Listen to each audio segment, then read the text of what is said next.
There is a distinction between loyalty and sycophancy.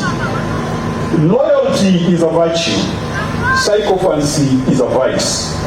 We take our lessons from Raila Amolo Odinga. And as our political leader, he has never been a sycophant, but he has been a loyal, steadfast patriot. And that is why many a times he has set aside his personal interest for the good of the nation. He shook hands with Daniel Arap Moi, a man who detained him and tortured him and his family.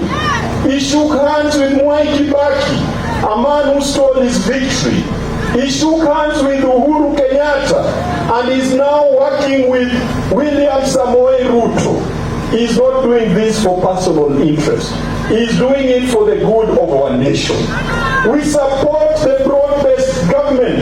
We support our nominees who are in the cabinet because we are sure that they are experts and they are going to make the right decisions.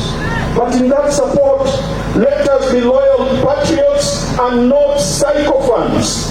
When things are not going right in government, we must call them out.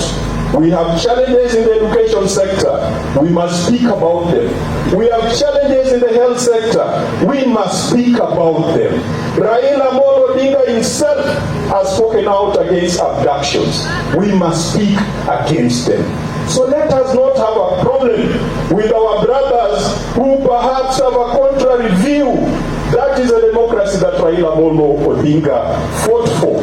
And that is a democracy that we embrace in our party called ODM.